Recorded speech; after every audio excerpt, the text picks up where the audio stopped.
ऐसी कमाई कर लो जो संग जा सके, मुश्किल पड़े तो राह में भी काम आ सके। और सिर्फ नाम साथ जाएगा, इसीलिए बार बार बुलवाता रहता हूं और बोलना ही पड़ेगा। क्या बोलोगे? राधे राधे। अब आनंद ना आयो भैया, और जोड़ते बोलना पड़ेगा। आइए, विश्व शांति के लिए किया जा रहा ये अथक प्रयास, जगह जगह पर भागवत के और राम कथा के पाठ, एक ही मकसद है, इस दहकती हुई दुनिया में, भटकी हुई दुनिया में जो लोग अपनों को ही भूल गए हैं, उनको समझ आ जाए। जो काम क्रोध ईर्ष्या लोभ मोह की अग्नि में जल रहे हैं, उन्हें कृष्ण कृपा की या कृष्ण प्रेम की अद्भुत रस धारा का आनंद प्राप्त होवे। और इस कदर आनंद प्राप्त होवे कि काम क्रोध ईर्ष्या लोभ मोह की अग्नि में जो वो दिन रात जल रहे हैं, वो उससे बच जाएं और अमृत की धारा जो कृष्ण कथा अमृत है, उस धारा में बैठकर डुबकी लगावे, और ऐसी डुबकी लगावे कि फिर उन्हें अग्नि जला ना सके। बोलो राधे राधे। राधे राधे। तो आइए प्रारंभ करते हैं आज ये विश्व शांति का यहाँ पर पाठ। जगह जगह पर श्रोता इस कथा को श्रवण करते हैं टीवी के माध्यम से, तो धन्यवाद देते हैं हम अपने टीवी नेटवर्क आस्था चैनल को।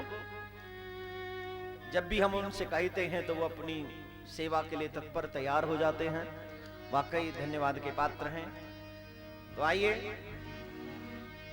हमारे बगडोना की जो समिति है या सारणी के लोग जो इसमें शामिल है, या जिन लोगों ने दूर दूर से पहुंचकर भी यहाँ जो सहयोग किया है, वो लोग मेरे कन्हैया के कृपा पात्र हैं। क्योंकि जब तक गोविंद कृपा न करे तब तक अच्छाई की तरफ मन नहीं जाता, बुराई की तरफ तो बस मन रहता ही रहता है। बोलो राधे राधे। राधे राधे। तो आइए, भागवत सुनने से पहले भागवत के विषय को समझें कि भागवत है क्या। कोई भी काम बिना समझे नहीं करना चाहिए, क्योंकि कहा गया है संतों के द्वारा, बिना विचारे जो करे सो पाछे पछताए, काम बिगाड़े आपनो जग में हो। बिना सोचे बिना समझे कोई भी काम नहीं करना चाहिए। तो भागवत भी सुननी है तो पहले सोचो समझो कि भागवत क्या है। तो आइए जरा समझने की कोशिश करेंगे हम और आप सभी। ये भागवत, पहला ही शब्द, 4 अक्षर हैं, 4 शब्द हैं इस पूरे नाम में। क्या है? भा ग व त। वैसे तो लिखा जाता है श्रीमद् भागवत, पर श्रीमद् एक विश्लेषण है और इसका भी अर्थ बहुत अच्छा है। श्री माने लक्ष्मी, मद माने अहंकार। जिन लोगों को लक्ष्मी का अभिमान है उनको भागवत जरूर सुनना चाहिए। बोले क्यों? बोले उन्हें असली पहचान हो जाती है कि जिस लक्ष्मी पर वो अभिमान कर रहे हैं, वास्तविकता वो लक्ष्मी उन्हीं की है या नहीं। काफी लोगों को जब धन मिल जाता है, लक्ष्मी मिल जाती है, तो पड़ोसियों से तो बात ही नहीं करते मेरे भाई, घर में से निकलते नहीं है, नहीं तो कोई हमें देख लेगा। अरे तो देख लेगा तो तू कोई भैया घबरा मत, इतना बुरा है कि तो नजर न लगेगी, तू निकल के तो देख। धनवान होने पर अभिमान हो जाता है और ये ही दुनिया का सबसे बुरा दस्तूर है। प्रश्न उठता है, क्या धनवान होने पर सभी को अभिमान होता है? बोले नहीं, सबको नहीं होता, किसी किसी को होता। नहीं होता तो सबको, पर कोई कोई बच जाता। बोले बचता कौन है? बोले बचते वो हैं जिनके ऊपर गुरु की कृपा हो जाती है, जिनके ऊपर गोविंद की कृपा हो जाती है, वो अभिमान से बच जाते, वरना सब अभिमान के कुएं में गिर जाते हैं।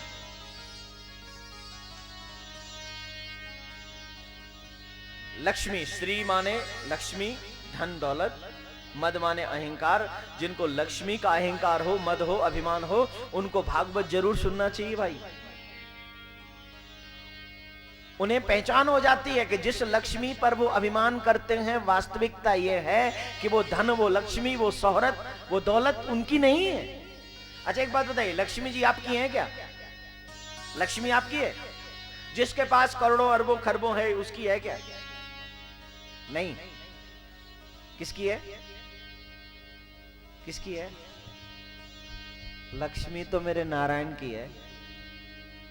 और अगर वो मेरे नारायण की है तो तू उसका मालिक क्यों बने बैठा है भाई? तेरे घर में तो कुछ दिन के लिए भेज दिया है कि इसकी देखभाल करना है, इसकी देखभाल करना। बोले कैसे? बोले जैसे एक व्यक्ति विदेश जाए, एक व्यक्ति विदेश जाए और विदेश जाते समय आपका पड़ोसी है वो जो विदेश जा रहा है, और आपसे कह दे भैया जब तक मैं न लौट कर आऊं तब तक मेरे इस मकान का मालिक तू है, इसकी देखभाल करना, इस मकान की देखभाल तू करना भैया, क्योंकि मैं विदेश जा रहा हूं, कुछ दिन बाद लौटूंगा तो फिर ले लूंगा। बोले ठीक है। आपने कहा ठीक है, ओके कर लूंगा।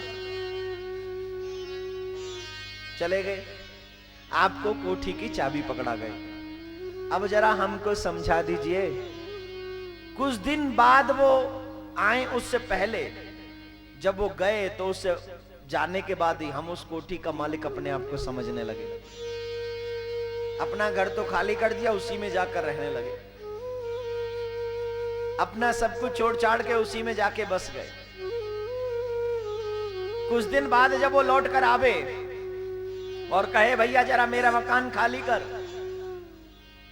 और आपका वाह भाई वाह, तूने ही तो कहा था इसका मालिक तू है, मैं इसको खाली कैसे कर सकता हूं? आप लड़ने को तैयार हो जाओ, कोर्ट कचहरी जाने लग जाओ। गलती आपकी कि उसकी? किसकी गलती है बोल तो दो मेरे भाई। उसने आपको रक्षक बनाया था, भक्षक नहीं। उन्होंने आपको पहरेदार बनाया था, मालिक नहीं। ये तो हमारी मूर्खता है, हमारी गलती है कि उसने हमें बनाया रक्षक, हम बन गए भक्षक। उसने बनाया पहरेदार और हम बन बैठे मालिक। हमको गोविंद ने लक्ष्मी दी जरूर है, लेकिन किस लिए? बोले इसकी रक्षा करना। रक्षा कैसे? बोले बुरे कर्म में करोगे तो तुम भक्षक कहलाओगे, और अच्छे कर्म में उसको खर्च करोगे तो रक्षक कहलाओगे। बोलो राधे राधे। राधे राधे। नींद नहीं आएगी, बोलते रहो। नींद आ रही होगी? किस किस को नींद आ रही है जरा जल्दी बताइए, मैं बिस्तर मंगाता हूं आपके लिए। अरे बिना सिरहाने के तो आपको नींद नहीं आती ना मेरे भाई, बिना सिरहाने के तो सिरहाना मंगाना पड़ेगा ना आपके लिए। किस किस को नींद आ रही है? आ रही किसी को? नहीं आ रही? चलो ठीक है, फिर बोलो जोर से। ये बात बहुत अच्छी बात। तो जिसको लक्ष्मी का अभिमान हो उसे भागवत जरूर सुनना चाहिए, क्योंकि भागवत में ज्ञान भी है और वैराग्य भी। वैराग्य है, भागवत सच्चे मन से सुनो तो तुम्हें वैराग्य प्राप्त होगा। और वैरागियों को ही पता चलता है कि जिस लक्ष्मी पर वो अभिमान करते हैं, वास्तविकता वो लक्ष्मी उनकी नहीं, किसी और की, किसी और की। और वो किसकी है वो आपको मैंने अभी बताया। तो श्रीमद का अर्थ है लक्ष्मी का अभिमान नहीं करना चाहिए। भागवत सुनोगे तो आपका वो अभिमान नष्ट हो जाएगा, खत्म हो जाएगा। लेकिन आगे बढ़ते हैं 4 शब्दों पर। भागवत, यही 4 शब्द हैं। भा से भक्ति, गा से ज्ञान, वा से वैराग्य, ता से तरुण उद्धार अर्थात मोक्ष।